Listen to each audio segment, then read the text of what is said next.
Bismillahirrahmanirrahim. Assalamualaikum warahmatullahi wabarakatuh. Alhamdulillah ketemu lagi di pertemuan yang kesekian kali, yang kedua, terkait dengan pola bilangan. Kemarin sudah kita bahas sedikit, tetapi ada kelas yang belum, yaitu tentang pola bilangan.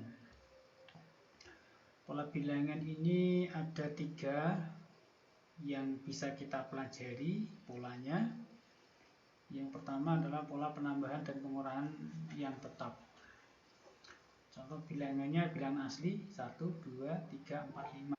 Setiap suku selalu bertambah 1, artinya deret ini naik 1, kedua, dan seterusnya. Bilangan ganjil 1, 3, 5, 7. Ini juga dikatakan bilangan deret naik dengan tiap suku masing-masing bertambah 2. Bilangan 12, 8, 4, 0, kemudian negatif 4, ini adalah deret turun. Kenapa turun? Karena semakin ke kanan semakin kecil, dan tiap sukunya berkurang 4, jadi bedanya 4. Kemudian yang kedua adalah pola perkalian, barisan bilangan yang diperoleh dari perkalian yang tetap terhadap bilangan asli atau sebelumnya.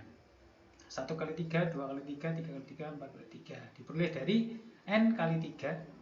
N-nya berjalan 1, 2, 3, 4, 3-nya selalu tetap. Nah, maka n kali 3 atau dibalik berlaku hukum komutatif ya, 3 kali n, di mana n adalah bilangan asli. Bilangan asli itu berjalan dari 1 sampai dengan 4. Maka polanya 3, 6, 9, 12.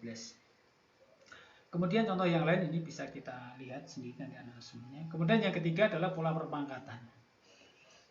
Yaitu bilangan yang diperoleh dari perpangkatan dari bilangan asli 1, 4, 9, 16. Berarti 1 diperoleh dari 1 pangkat 2, 4 diperoleh dari 2 pangkat 2, 9 diperoleh dari 3 pangkat 2, kemudian 16 diperoleh dari 4 pangkat 2. Artinya n berjalan 1, 2, 3, 4 pangkat 2. Ini polanya. Kemudian 8, 2, 7, 6, 4 sama polanya.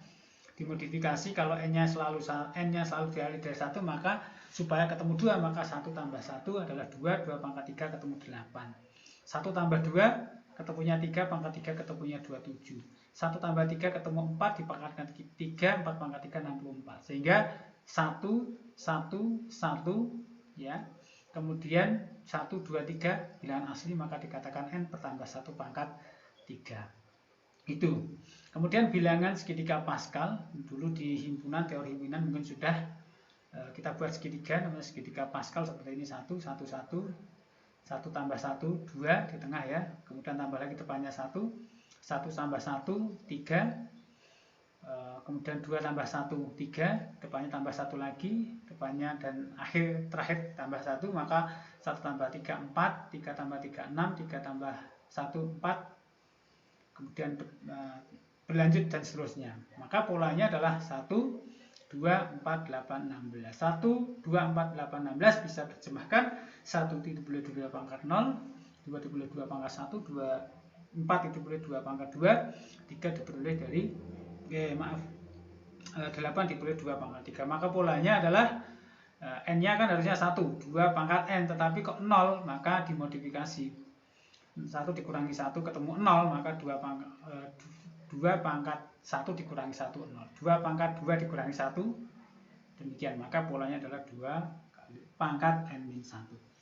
Kemudian bilangan barisan bilangan Fibonacci. Barisan ini diperoleh dari penjumlahan 2 suku sebelumnya, atau disebut juga golden ratio. Contoh 1, 1, 2, 3, 5. 1, 1 awal sebagai awal, maka berikutnya 1 tambah 1, 2, 1 tambah 2, 3, 2 tambah 3, 5, dan seterusnya.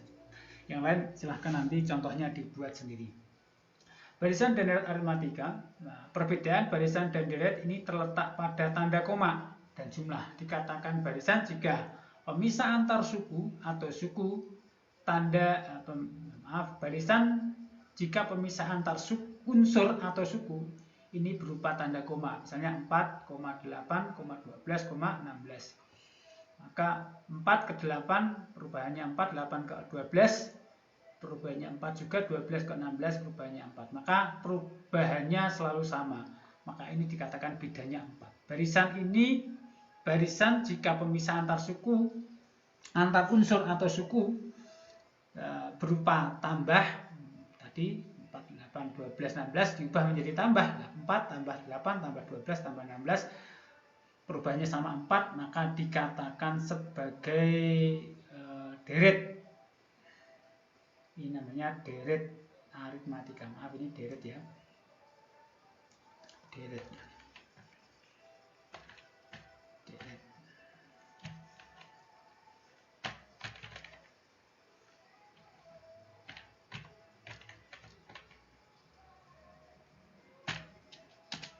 Nah, deret aritmatika. Kemudian, maka dikatakan deret aritmatika jika perubahan setiap unsur atau suku selalu tetap. Perubahan yang selalu tetap itu disebut beda atau dilambangkan dengan B. Pada contoh di atas, bedanya 4. Barisan aritmatika itu mempunyai pola U1. U1 itu adalah unsur yang pertama, ditambah unsur yang kedua, ditambah unsur yang ketiga, ditambah unsur yang keempat, dan seterusnya sampai unsur ke N. Unsur pertama itu dikatakan sebagai U1. Unsur kedua itu diperoleh dari suku pertama ditambah beda. Unsur yang ketiga diperoleh dari suku pertama ditambah beda atau suku pertama ditambah 2 beda. Kemudian unsur yang ketiga adalah A ditambah 3 beda dan seterusnya. Maka di sini kita bisa melihat U1 sama dengan A, U2 sama dengan A tambah B, A tambah 0 artinya 0 kali B gitu ya. U3 sama dengan A tambah 2B. Maka dan seterusnya, maka berlaku jika U1 itu N-nya menjadi 0, berarti N dikurangi 1 dikurangi 1 kan 0. U2 sama dengan A tambah 2 dikurangi 1 kan 1. U3 sama dengan A tambah 2B.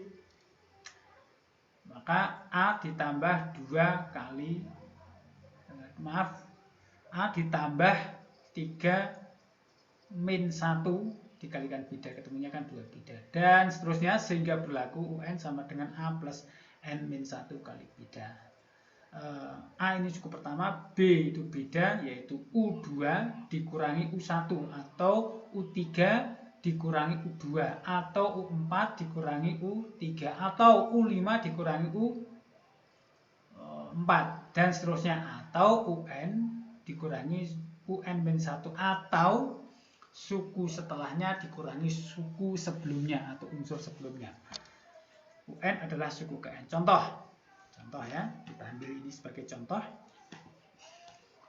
Contohnya adalah tentukan suku ke 2001 deret 3. Ini harusnya barisan ya, deret berarti tandanya tambah ya, tambah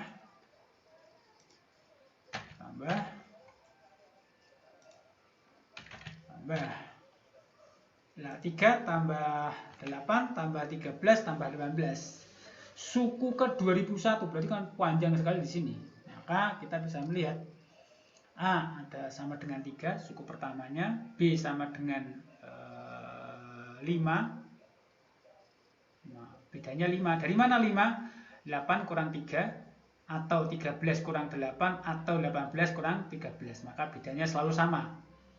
Bedanya 5, kemudian N-nya adalah yang ditanyakan suku ke 2001, N-nya 2001. Ditanya suku ke 2001, jawab, masukkan ke dalam tadi rumusnya UN sama dengan A ditambah N min 1 kali beda. Maka suku ke 2001 diperoleh dari A adalah suku pertama yang tadi 3 ditambah mana tadi 2001 dikurangi 1 karena N min 1 ditambah 5, sehingga ketemunya adalah ini.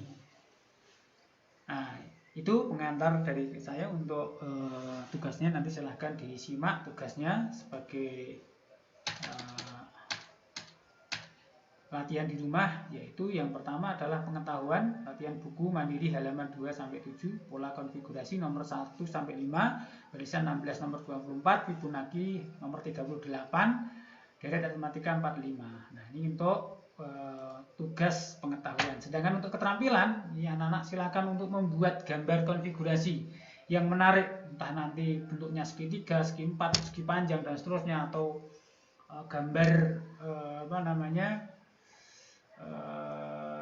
bunga dan seterusnya dengan pola-pola tertentu. Nah, silahkan tuangkan pada kertas bentuknya gambarnya seperti apa, kemudian tulislah pola konfigurasi gambar itu yang kamu buat, kemudian hasilnya upload hasilnya ke dalam Google Classroom yang nanti insya Allah akan kita buat linknya. Terima kasih pertemuan hari ini, mudah-mudahan bermanfaat. Assalamualaikum warahmatullahi wabarakatuh.